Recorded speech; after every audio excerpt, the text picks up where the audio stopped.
আসসালামু আলাইকুম দর্শক, আপনাদের সাথে আমি আতিক রহমান পূর্ণিয়া।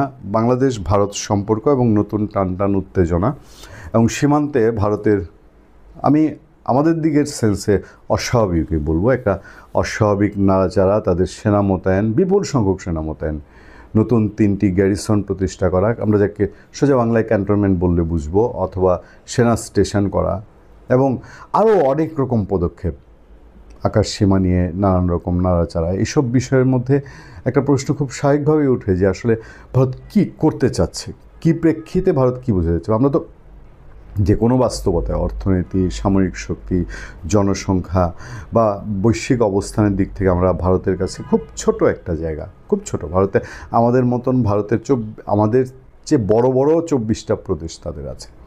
তো সেই জায়গায় আমরা যেচে গিয়ে যে ভারতের সাথে আমাদের ঐতিহাসিক শত শত বছরের সম্পর্ক, অনেকে 71 দিয়ে শুধু মিলানোর ভুল করেন, যে হ্যাঁ 71 সালে ভারত এসে প্রমাণ দিয়েছে যে সত্যিকার এটা একটা সাংঘাতিক দারুণ সম্পর্ক, কিন্তু শত শত বছর ধরেই তো, এবং আমরা একসময় একই ছিলাম, ভারতবর্ষ আমরা এক ছিলাম, এবং বাংলা বলতে ভারতের যে 3 অঞ্চল, এই আসাম, ত্রিপুরা, উড়িষ্যা, এগুলো তো বাংলা বলতে আমরা সেগুলোর মধ্যেই ছিলাম। এটা সে ব্রিটিশদের ভারত ভাগের যেই একটা কোটো চালে, আর নাহলে মানচিত্র অন্যরকম হতে পারত। আচ্ছা, মানচিত্র যেটা হয়েছে এরপরেও তো ভারতের সাথে সম্পর্ক আমাদের ভালো, কিন্তু যেই মেটিকুলাস ডিজাইনের মধ্যে দিয়ে 5 আগস্ট 2024 বাংলাদেশের রাজনৈতিক পরিস্থিতি পরিবর্তন হয়েছে, এবং তারপরে এর ভেতরে যে শক্তি কাজ করেছে, এর ভেতরে পাকিস্তান কাজ করেছে, আমেরিকা কাজ করেছে। পাকিস্তানের সাথে যুদ্ধ করেই আমাদের বাংলাদেশের জন্ম হয়েছে। এই আমেরিকা বাংলাদেশের জন্ম যেন না হয় সেটার জন্য আপ্রাণ চেষ্টা, এবং সবশেষে তার সামরিক সর্বোচ্চ শক্তি ব্যয় করার চেষ্টা করেছে, কূটনৈতিক সর্বোচ্চ শক্তি ব্যয় করেছে। হেরে যাওয়ার পরে আমেরিকা এই হারটা মনে হয় তার পরাজয় হিসাবে দেখেছে। হেনরি কিসিঞ্জার কীভাবে চেষ্টা করেছে এই বাংলাদেশকে নিয়ে, বঙ্গবন্ধু শেখ মুজিবুর রহমানের মৃত্যু যেন তারা উৎসব পালন করেছে, এরকমই তো ইতিহাস বলে। তো সেই জায়গায় এসে বাংলাদেশ ভারতের যে সম্পর্ক, এই ইউনূস সরকারের হাত দিয়ে, এবং বেসিক্যালি ডক্টর ইউনূসের কর্মতৎপরতা, তার মুখের কথাবার্তায়, এটা খুবই একটা অবাক করা ঘটনা, এবং এই সিচুয়েশানটা আমরা কখনোই কল্পনাও করিনি। যে এই কল্পনা করিনি বলেই আমাদের কাছে এখন মনে হয় যে এই যে ভারত যেগুলো করছে, এগুলো কিসের আলামত, কিসের লক্ষণ। অনেকেই আমরা যখন লাইভ শোতে বসি তখন প্রশ্ন করেন ভারত বাংলাদেশ কি যুদ্ধ হবে কি না। আসলে ভারত বাংলাদেশ যুদ্ধ হবে কি না, এইটা অনেক অনেক লক্ষ ট্রিলিয়ন ডলারের প্রশ্ন। আমরা আজ নিয়ে 3 দিনে মূলত এই ভারত বাংলাদেশ সম্পর্ক, যেহেতু এটা খুব সেন্সিটিভ ইস্যু, এবং সৈন্য মোতায়েন, এই বিষয়গুলো মন গড়া বিশ্লেষণের ব্যাপার না, এগুলোকে সঠিক সুনির্দিষ্ট তথ্যের উপরে সেগুলোকে নিয়ে বিশ্লেষণ করা যেতে পারে, এবং সেই ক্ষেত্রেও অনেক সাবধানতার সাথে, এবং যেখানে জাতীয় স্বাধীনতা, সার্বভৌমত্ব, এই প্রশ্নগুলো জড়িত, আমাদের ভারতের সেনাবাহিনীর কথা বললে আমাদের সেনাবাহিনীর প্রসঙ্গ ওঠে। সুতরাং সুনির্দিষ্ট তথ্যভিত্তিক এই আলোচনাটা আগানোর জন্যে আমরা কোনো নিউজের উপরে ডিপেন্ড করি, এবং সেক্ষেত্রে ইন্টারন্যাশনাল নিউজের উপর ডিপেন্ড করতে গিয়েও আমাদেরকে বারবার বিভিন্ন রকম ক্রস চেক করতে হয়। কারণ ভারতের পত্রপত্রিকায় যেসব খবর যেভাবে আসে, যেমন বাংলাদেশের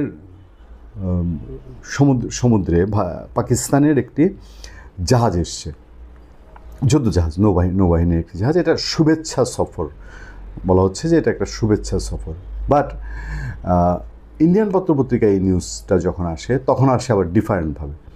তারা এটাকে অন্তত পাকিস্তানের দিক থেকে ক্ষেপণাস্ত্রবাহী নৌযান বাংলাদেশের সমুদ্র সীমায় মোতায়েন, এই ধরনের খবর দেয়। তো যে কারণে আমরা এসব খবরগুলোকে খুব ক্রস চেক করি, এবং ইন্টারন্যাশনাল খবর পিক করার সময় আমরা খেয়াল করি কোন দেশের কোন সংবাদ মাধ্যম এইটা প্রকাশ করছে, এবং এই জিনিসগুলো ওইসব দেশের পলিসির উপরে ডিপেন্ড করে।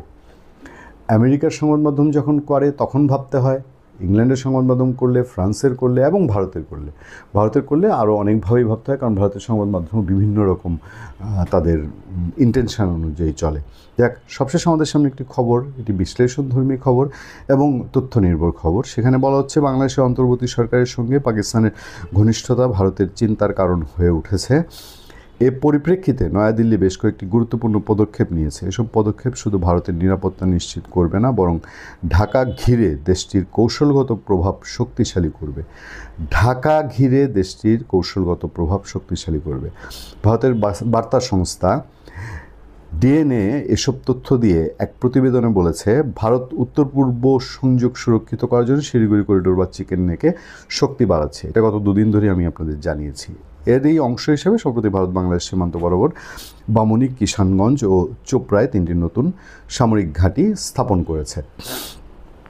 সীমান্তে ভারতের শক্তি বৃদ্ধির বিষয়ে বাংলাদেশ অবগত কিনা এই বিষয়ে সমকাল পত্রিকা আনুষ্ঠানিকভাবে পররাষ্ট্র মন্ত্রণালয়ের মুখপাত্র ও জনকূটনীতি অনুবিভাগের মহাপরিচালক এস.এম. মাহবুবুল আলমের কাছে জানতে চেয়েছিল। বিষয়টি নিয়ে পররাষ্ট্র মন্ত্রণালয়ের সংশ্লিষ্ট বিভাগের সঙ্গে কথা বলে মন্তব্য দেওয়া হবে বলে জানিয়েছেন তিনি।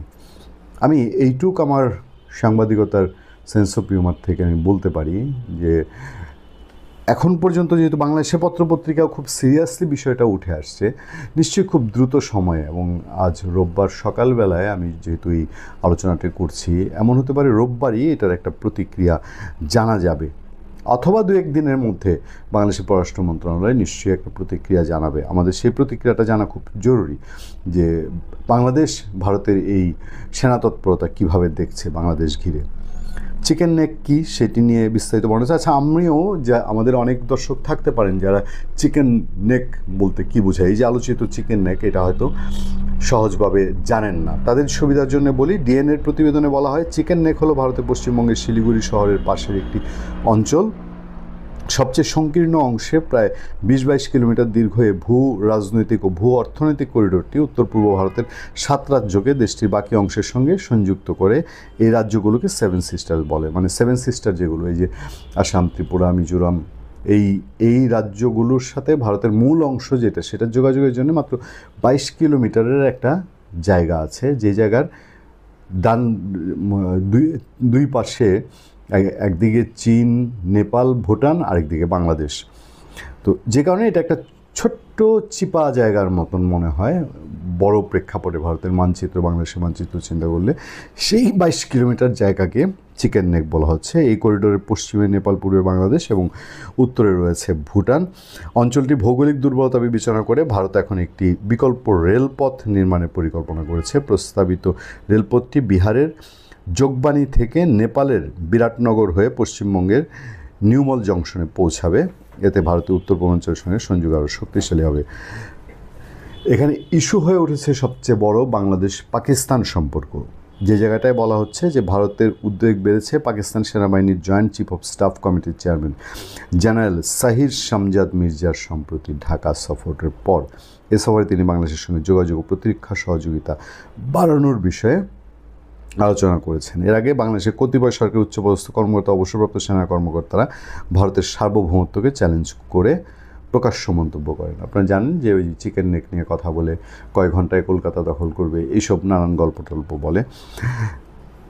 ডক্টর ইউনূসের উপর বিরক্ত ভারত, এটা খুব সিগনিফিক্যান্ট। ডক্টর ইউনূসের উপর বিরক্ত ভারত, এর বহুবিধ কারণ আছে। ওই যে চীন সফরে গিয়ে তিনি চিকেন নেক নিয়ে মন্তব্য করেছেন, গতকালকে আমরা এটা নিয়ে আলোচনা করছি। এরপর তার সরকারের বিভিন্ন পদক্ষেপ, এইসব বিষয়ে ডক্টর ইউনূসের আগ বাড়িয়ে এবং অতি উচ্ছ্বাসের সাথে বিনা কারণে, বিনা যুক্তিতে পাকিস্তানের সাথে দহরম মহরম এবং পাকিস্তানের এই যে ঊর্ধ্বতন সামরিক কর্মকর্তারা আসা, তাদের নৌবাহিনী কর্মকর্তা আসা, এগুলো কোনো প্রয়োজনীয়তা বাংলাদেশের জন্য ছিল না। এবং অহেতুক পাকিস্তান ভারত এই বিরোধপূর্ণ সম্পর্কের মধ্যে বাংলাদেশকে ঢুকিয়ে বাংলাদেশে একটা তোপের মুখে ফেলে দেয়া এবং তার সবচেয়ে ক্লোজ, সবচেয়ে বড় প্রতিবেশীর সাথে একটা বিরূপ পরিস্থিতি তৈরি করা, এই বিষয়গুলো ভারত নিশ্চয়ই সিরিয়াসলি দেখছে। ভালো থাকবেন, সুস্থ থাকবেন। আপনাদের সাথে আমি আতিক রহমান, পূর্ণিয়া। তবে একটু প্রশ্ন করে রাখি যে একজন রাষ্ট্রনায়ক, একজন রাষ্ট্রনেতা যদি এমন হয় যে তার কারণে একটা দেশের সাথে আরেকটা দেশের সম্পর্কের অবনতি হয়, এর চেয়ে দুঃখজনক বোধহয় আর কিছু হতে পারে না। মোহাম্মদ ইউনূসের বাড়াবাড়ি নিয়ে এই প্রথমবার মুখ খুলল ভারত। অফিসিয়ালি ভারতের প্রতিরক্ষা মন্ত্রী সরাসরি মোহাম্মদ ইউনূসকে হুঁশিয়ারি দিয়েছেন এবং ভারতের প্রতিরক্ষা দপ্তরের পক্ষ থেকে এমন কিছু সিদ্ধান্ত নেওয়া হয়েছে যা কিন্তু পরিষ্কার করে দিচ্ছে যে মোহাম্মদ ইউনূসকে আর কোনো অবস্থাতেই হালকাভাবে নেওয়ার জায়গায় ভারত নেই। কালকে রাজনাথ সিং কি বলেছেন আমি আপনাদের বলছি, আপনারা তাহলেই বুঝবেন কেন ভারতের এই পার্টিকুলার জবাব মোহাম্মদ ইউনূসের কাছেও কনসার্নিং। কালকে রাজনাথ সিং বলেছেন you should watch your words, অর্থাৎ আপনি যা বলছেন তা নিজে একবার দেখুন, ভেবে বলুন। ভারতকে আপনি দুর্বল ভাববেন না। ভারত কাইন্ডনেস দেখাচ্ছে মানে কোনোভাবেই এটা ভারতের উইকনেস নয়। পরবর্তীকালে রাজনাথ সিং বলেন যে আমরা বাংলাদেশের সঙ্গে যুদ্ধ চাই না, কিন্তু এটার মানে এটা নয় যে আপনি যা ইচ্ছা তাই করবেন।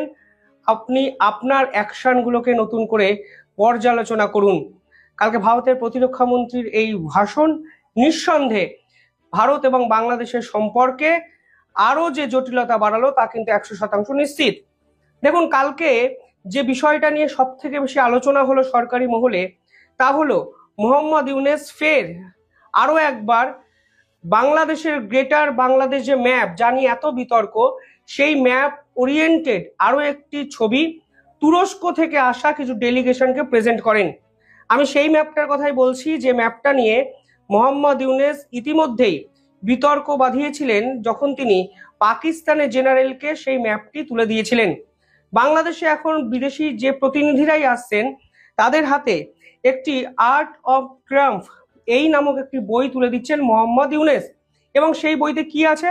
সেই বইতে শেখ হাসিনার পরবর্তী সময়ে ছাত্র আন্দোলন কিভাবে হচ্ছে, কিভাবে নতুন বাংলাদেশ তৈরি হয়েছে, এই সকল কথাবার্তাগুলো আছে। এবং সেই বইতে মোহাম্মদ ইউনূস যে প্রচ্ছদ ব্যবহার করেছেন, সেই প্রচ্ছদে সরাসরি গ্রেটার বাংলাদেশ তৈরির ম্যাপ আছে, যেখানে ভারতের অংশ মেঘালয়, আসাম, ত্রিপুরাকে কিন্তু বাংলাদেশের অংশ হিসাবে দেখানো আছে। আর কালকে ভারত কিন্তু সেই পার্টিকুলার ইস্যুটাই রিয়াক্ট করেছেন এবং ভারত মনে করছে এটা কখনোই মাইনর আর্টিস্টিক এরর নয় যে শিল্পী ভুল করে এঁকেছেন। যদি ভুল করে আঁকতেন তাহলে যখন এর আগে বিতর্ক হয়েছিল তখনই সেটাকে রিভাইভ করতে পারতেন, কিন্তু তারা তা করেননি। তারা কিন্তু ভারতকে ক্রমাগত উস্কানি দিয়ে যাচ্ছেন, কারণ তারা চাইছেন ভারত যদি বাংলাদেশের উপর কোনোভাবে অ্যাকশনে ঝাঁপিয়ে পড়ে তাহলে পুরো বিষয়টি নিয়ে তারা আন্তর্জাতিকরণ করতে পারবেন। এবং সর্বোপরি পাকিস্তানের যা স্ট্র্যাটেজি, সেই স্ট্র্যাটেজি অনুযায়ী মোহাম্মদ ইউনূস ফের একবার মসনদে থেকে যাবেন। ভারত বিরোধিতা আবেগকে কাজে লাগিয়ে মোহাম্মদ ইউনূস যদি যুদ্ধ খেলায় মেতে পারেন, তখন কিন্তু দেশের সাধারণ মানুষের কাছে যাবতীয় ব্যর্থতা ঢেকে তিনি ফের একবার মসনদে এদিক ওদিক দিয়ে বসার চেষ্টা করতে পারেন। কালকে রাজনাথ সিং আর কি বলেছেন? রাজনাথ সিং বলেছেন উই ওয়ান্ট পিস, আমরা শান্তি চাই। We are capable of responding firmly, কিন্তু আমরা জবাব দিতে পারি, আমরা জবাব দেওয়ার মতো আমাদের ক্ষমতা কিন্তু আছে। মনে রাখবেন, আমাদের যখন প্রয়োজন হবে আমরা জবাব দেব। তাই দয়া করে আপনি রিচেক করুন আপনার অ্যাকশনগুলোকে, আপনি যেগুলো করছেন, যেগুলো বলছেন, সেগুলো ভেবেচিন্তে বুঝে শুনে বলুন। অর্থাৎ ভারতের প্রতিরক্ষা মন্ত্রী এই প্রথমবার বাংলাদেশের ইস্যু নিয়ে কড়া একটি অবস্থান পোষণ করলেন। পাশাপাশি কালকে ভারতের মিলিটারি 3টে নতুন বেসমেন্ট তৈরি করলেন, 3টে নতুন গ্যারিসনকে আমাদের সামনে নিয়ে এলেন। এবং আপনারা যদি স্ট্র্যাটেজিক্যালি এগুলো বোঝেন, জায়গাগুলো, জিওগ্রাফিক্যাল অবস্থানগুলো যদি বোঝেন, তাহলে দেখবেন ভারত কিন্তু এবার শিলিগুড়ি করিডর এবং চিকেন স্নেককে নিয়ে অত্যন্ত গুরুত্বপূর্ণ কিছু সিদ্ধান্ত নিতে চলেছে। 3টে নতুন ব্যাটালিয়ান, তার মধ্যে একটি হলো ধুবুরি গ্যারিসন, যেটা আসামে অবস্থিত এবং ব্রহ্মপুত্র নদীর একদম পাশে নতুন করে এই ব্যাটালিয়ান কিন্তু কালকে ভারতের মিলিটারি লঞ্চ করেছে। এবং পার্টিকুলারলি এই জায়গাটি ব্যবহার করা হবে মনিটরিং এর জন্য, কারণ এইখানে নদী পেরিয়ে অনেক বহু বাংলাদেশি অনুপ্রবেশকারী হয়ে ভারতবর্ষে ঢুকছেন। ফলে সব মিলিয়ে ভারতের সেনাবাহিনী এই অঞ্চলে এখন ডিপ্লয় করা হয়েছে। বুঝিয়ে দেওয়া হয়েছে যে শুধুমাত্র সীমান্তে অনুপ্রবেশকারী নয়, এই অঞ্চল থেকে বাংলাদেশ বর্ডারকেও কিন্তু কড়া সার্ভেলেন্সের আওতায় ভারত রাখবে। এবং তার জন্যই এই নতুন ব্যাটালিয়ান কিন্তু ভারত ইন্ট্রোডিউস করলো। সেকেন্ড যে জায়গা আরো ইম্পর্টেন্ট, চোপড়া। আমি কালকে একটি ভিডিওতে বলেছিলাম এই চোপড়া হলো স্ট্র্যাটেজিক্যালি ভারতের জন্য অত্যন্ত ইম্পর্টেন্ট। এটি বাংলাতে অবস্থিত একটি সেনা ঘাঁটি এবং এটা নতুন করে ভারত রিভাইভ করছে এবং পার্টিকুলারলি কাউন্টার অ্যাটাক পারপাসের জন্য এটি ব্যবহার করা হবে, যা অফিসিয়ালি মনে করা হচ্ছে। এবং এর ওপারেই কিন্তু বাংলাদেশের পঞ্চগড় অঞ্চল। ফলে উত্তর দিনাজপুরের এই জায়গাটি শিলিগুড়ি করিডোরের অত্যন্ত কাছে, বাংলাদেশ বর্ডারের কাছে। এমনকি এই জায়গাটি এতটাই জিওগ্রাফিক্যালি, যদি দেখেন আপনারা, এতটাই জিওগ্রাফিক্যালি সেন্সিটিভ, সেন্সিটিভ একটা অঞ্চল, তা কিন্তু ভারতের মিলিটারি ইউজ করবে, এবং পার্টিকুলারলি বুঝিয়ে দেওয়া হচ্ছে যদি চিকেন স্নেকে কোনো রকম ডিস্টারবেন্স ক্রিয়েট হয়, কাউন্টার অ্যাটাকে ভারতের মিলিটারি এই অঞ্চল থেকে চিকেন স্নেকে ইজিলি ছুটে যেতে পারবে। 3 নম্বর যে মিলিটারি বেস কালকে ভারত ইন্ট্রোডিউস করেছে সেটা হলো কিষানগঞ্জে, বিহারের পূর্ব দিকে, মানে বিহারের পূর্ব দিকের এই পার্টিকুলার জায়গাটিকে লজিস্টিক হাব হিসাবে ব্যবহার করবে ভারত। এই কিষানগঞ্জের লোকেশনটা যদি দেখেন তাহলে দেখবেন পার্টিকুলারলি এই জায়গাটিকে ভারতের মিলিটারি লজিস্টিক হাব হিসাবে ব্যবহার করবে, অর্থাৎ নির্দিষ্ট মিলিটারি ঘাঁটিতে যদি কোনো অবস্থাতেই ফাইটার জেট কিংবা বিভিন্ন ক্ষেত্রে ট্যাঙ্কার্স কম হয়, তখন কিন্তু এই পার্টিকুলার কিষানগঞ্জের গ্যারিসনটি প্রয়োজন হবে। এবং এটি কিন্তু এমন একটা জায়গায় অবস্থান করছে, মানে বিহারের নর্থ ইস্টে, যা থেকে শিলিগুড়ি করিডর কিন্তু আবার কাছে। অর্থাৎ ভারত কিন্তু একটা ত্রিভুজের মতো সেনাবাহিনীর একটা গ্যারিসন ইউনিট তৈরি করলো, যা কিন্তু আপৎকালীন ব্যবস্থায় শিলিগুড়ি করিডর কেন্দ্রিক একাধিক অপারেশনে গুরুত্বপূর্ণ ভূমিকা পালন করবে। অর্থাৎ বুঝতেই পারছেন এই তৎপরতা অন্তত 1971 সালে বাংলাদেশের ইতিহাসের পর কখনো ভারত দেখায়নি। মানে আপনারা আমাকে একটা দিনের জন্য যদি দেখাতে পারেন, বিএনপির আমলের কথাও ভেবে বলছি, যে ভারত এই রকম তৎপরতা অপারেশন রেডিনেস দেখিয়েছে, তা কিন্তু এই উদাহরণ কিন্তু ইতিহাসে নেই যা ভারত এবার ক্রিয়েট করলো। দেখুন, বিশেষজ্ঞরা বলছেন এতে কিন্তু ভারত যে ট্যাকটিক্যাল গ্যাপগুলো ছিল সেগুলোকে পূরণ করে ফেললো। মানে এতদিন শিলিগুড়ি করিডরকে নিয়ে এত ডেসপারেটলি ভারতকে ভাবতে হয়নি, কারণ ভারত জানতো ওপারে যে প্রতিবেশী রাষ্ট্র আছে সে ভারত বাংলাদেশে এবং বন্ধু রাষ্ট্র। কিন্তু আজকের দিনে দাঁড়িয়ে বোঝা গেছে সেই বন্ধুত্ব নেই। বাংলাদেশ শিলিগুড়ি করিডরকে নিয়ে হুমকি হুঁশিয়ারি দিয়েছে, তো শুধু তা নয়, শিলিগুড়ি করিডরের কাছে কিন্তু একাধিক অস্ত্র, মিলিটারি বিভিন্ন ইকুইপমেন্ট ডিপ্লয়মেন্টও করেছে, আমি সেগুলো আপনাদের বলবো। পাশাপাশি বিশেষজ্ঞরা বলছেন এই পুরো গ্যারিসন ইউনিট তৈরি করার পিছনে আরো একটি কারণ হলো enhance two real time surveillance, অর্থাৎ প্রত্যেকটি মুহূর্তে সার্ভেলেন্স হবে ভারতের মিলিটারি কড়া অবজারভেশনে রাখতে পারবে। পাশাপাশি র্যাপিড রেসপন্সিবল ক্যাপাবিলিটি বাড়ালো, যদি কোনো অবস্থায় এখানে কোনো বিশৃঙ্খলা তৈরি হয় পাল্টা অ্যাকশনে ভারত কিন্তু যেতে পারবে, এবং সেই শক্তি কিন্তু ভারত বাড়িয়ে নিল, যা মোহাম্মদ ইউনূস আভাসই পাননি। পরবর্তীকালে ইন্ডিয়ার যে রেডিনেস পশ্চার, অর্থাৎ ইন্ডিয়া যে কোনো মুহূর্তে যে কোনো মিলিটারি অপারেশনের জন্য তৈরি, নিঃসন্দেহে এই বার্তাও কিন্তু ভারতের মিলিটারি দিল। পাশাপাশি বাংলাদেশের পক্ষ থেকে যে পদক্ষেপগুলো নেওয়া হয়েছে সেটাও যদি আপনারা দেখেন তাহলে দেখবেন তারা অলরেডি চাইনিজ HQ-17 এখানে ডিপ্লয় করেছে ডিফেন্স সিস্টেম, তারা JSC-400 ডিফেন্স সিস্টেম ডিপ্লয় করেছে, FK-3 MSAM ডিপ্লয় করেছে, এবং লালমনিরহাটেতে তারা হ্যাঙ্গারি তৈরি করছে যেখানে 12টা ফাইটার জেটকে তারা ডিপ্লয় করতে পারে। অর্থাৎ বাংলাদেশ যেভাবে উস্কানি দিচ্ছে, ভারত কিন্তু পাল্টা কাউন্টার স্ট্র্যাটেজিটি কালকে সাজিয়ে ফেললো, এবং ভারতের প্রতিরক্ষা মন্ত্রী পরিষ্কার বলেই দিলেন, মোহাম্মদ ইউনূস আপনি আপনার কথা ভালো করে বলুন, না হলে কিন্তু পাল্টা জবাব ভারত দিতে পারে। এর পাশাপাশি ভারত কালকে যে সিদ্ধান্ত নিল তা কিন্তু ঐতিহাসিক একটি সিদ্ধান্ত। দেখুন, মার্চ মে থেকে এই বিষয়গুলো নিয়ে আলোচনা হচ্ছিল, কিন্তু আজকের দিনে দাঁড়িয়ে ভারত বুঝতে পেরেছে এটাই হয়তো সেরা সময় ভারতের কৈলাস শহর এয়ারবেসকে রিভাইভ করার।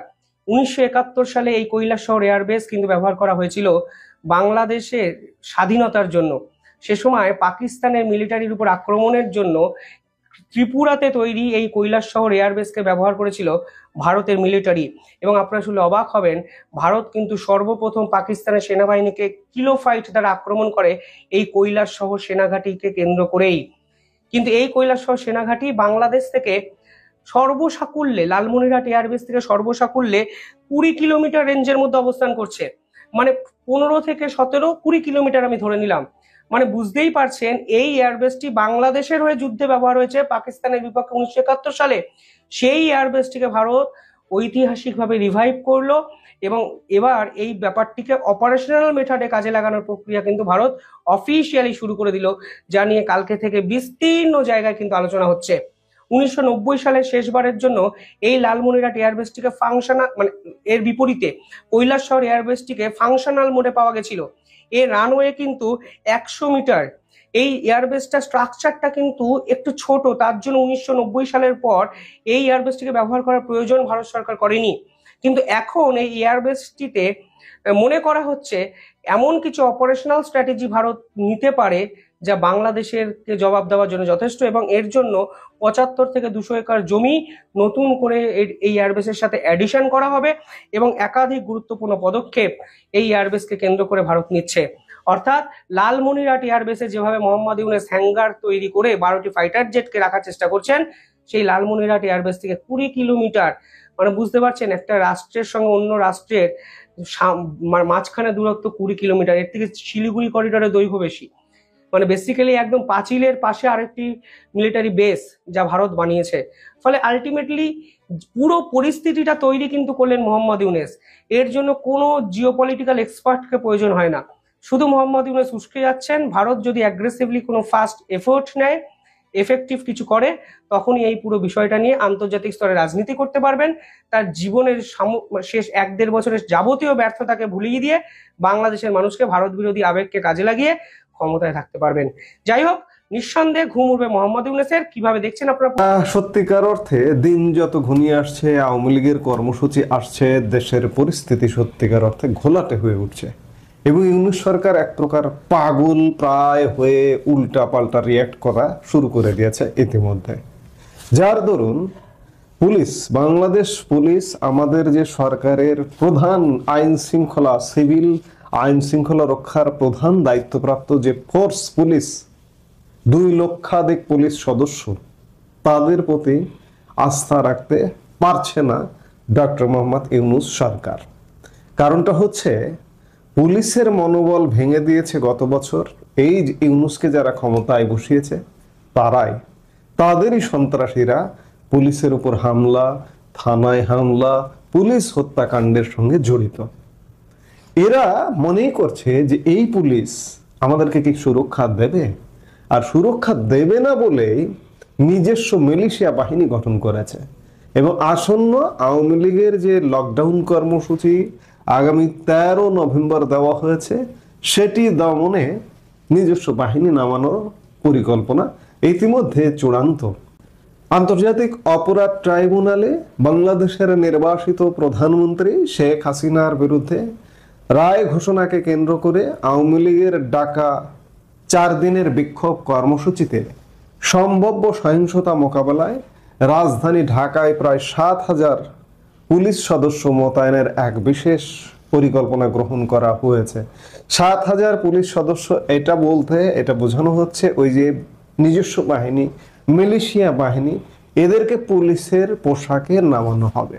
ভারতীয় গণমাধ্যম নর্থ ইস্ট নিউজের চন্দন নন্দী এমন তথ্য দিয়েছে।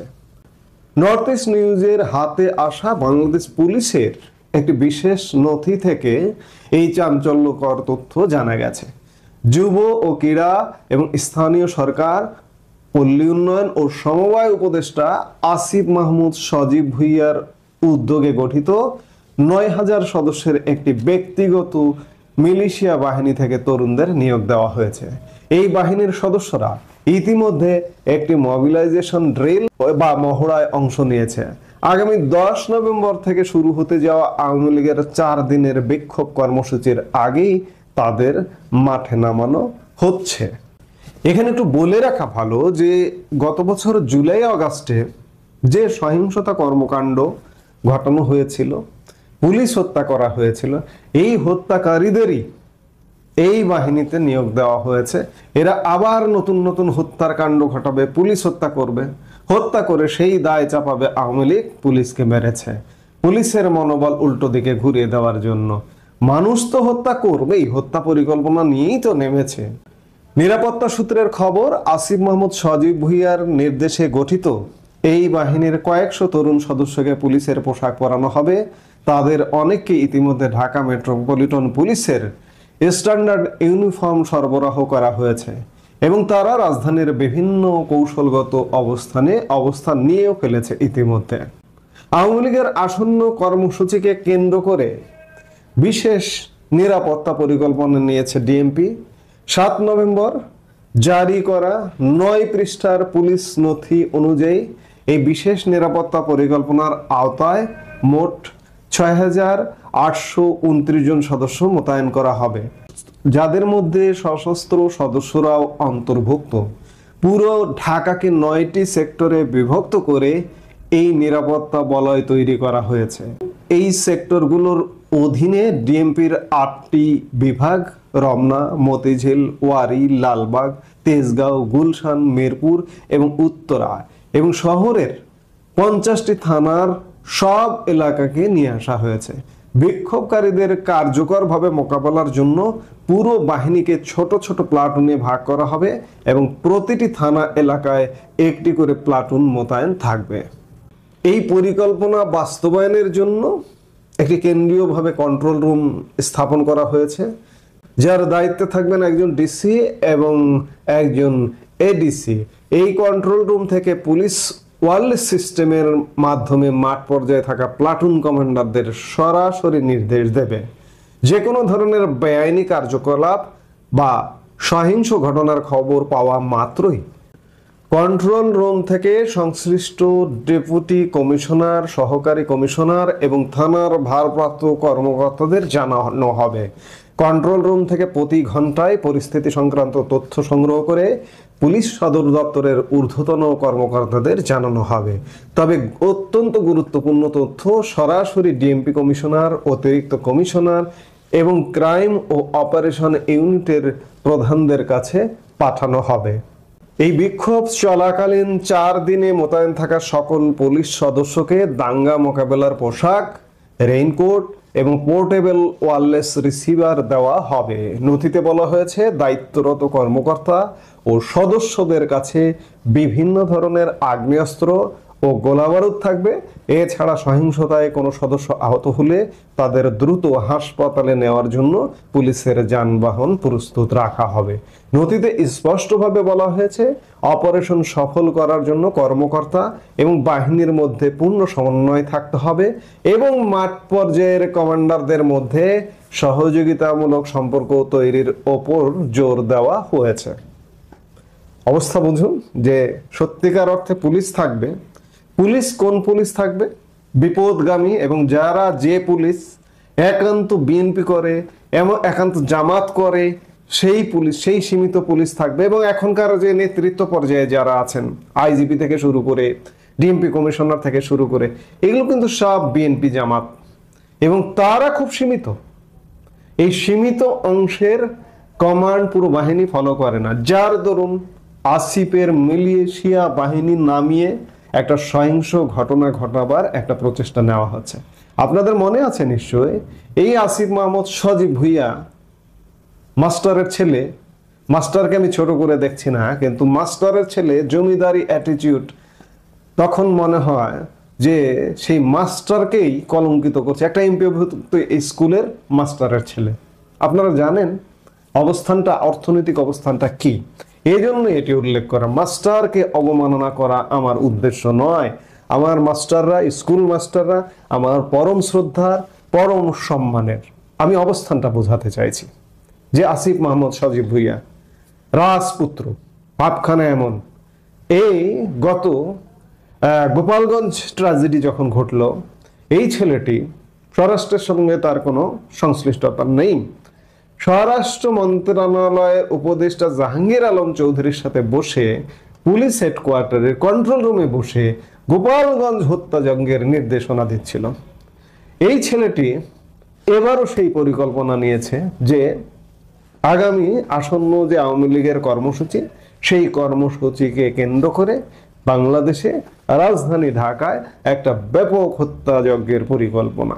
কাজেই এই হত্যাযজ্ঞের পরিকল্পনা থেকে অবশ্যই সাবধানে থাকতে হবে এবং একই সাথে অনেক ইতিবাচক দিক আছে। পুলিশ নামছে না, আসলে পুলিশ বাধা দেবে না, সেনাবাহিনী বাধা দেবে না। সেনাবাহিনী এক প্রকার ডিসাইডেড যে সেনাবাহিনী কোনো বল প্রয়োগ করবে না, কারণ সেনাবাহিনী এই মুহূর্তে যে পরিমাণ চাপের মধ্যে আছে, এই চাপের অংশ হিসেবে সেনাবাহিনী উঠে যেতে শুরু করেছে এবং আগামী 5-7 দিনের মধ্যে সেনাবাহিনীর আরেক ধাপে ম্যাজিস্ট্রেসি পাওয়ার আসবার কথা। যে অর্ধেক সীমিত সংখ্যক সেনাবাহিনী মাঠে আছে, তারা ম্যাজিস্ট্রেসি পাওয়ার নিয়ে থাকবে কি না। বিশ্বস্ত সূত্রের খবর যে আর ম্যাজিস্ট্রেসি পাওয়ার জারি হচ্ছে না, সেনাবাহিনী এটির পক্ষে নয়। তারপরেও নিশ্চিত হওয়ার জন্য 5-7 দিন নিশ্চয়ই অপেক্ষা করতে হবে। আজকে আমরা কথা বলছি 9 তারিখে, নিশ্চয়ই 3-4 দিনের মধ্যে ম্যাজিস্ট্রেসি পাওয়ার এলে, 13 তারিখের আগে এলে আসবে, না হলে আসবে না। আমাদের যে সোর্স যে খবর দিয়েছে, খবরটি যদি সত্যি হয় যে সেনাবাহিনী আর ম্যাজিস্ট্রেসি পাওয়ার নিয়ে মাঠে থাকছে না, সেনাবাহিনী অর্ধেক উঠে গেছে, সীমিত কিছু থাকছে, জাস্ট বেসামরিক প্রশাসনকে সহযোগিতার নামে দাঁড়িয়ে থাকবে, কিন্তু কর্মসূচিতে বা বল প্রয়োগে কাউকে কোনো সমস্যার কারণ করবে না। তো সেই জায়গা থেকে এখন চূড়ান্ত কামড় দিতে চাইবে এই যে আসিফ মাহমুদ, সজীব ভুইয়ার মতো সন্ত্রাসীরা নিজস্ব বাহিনী নিয়ে। সেই বিষয়গুলো মাথায় রেখেই আওয়ামী লীগের কর্মসূচিটা পরিকল্পনা করতে হবে।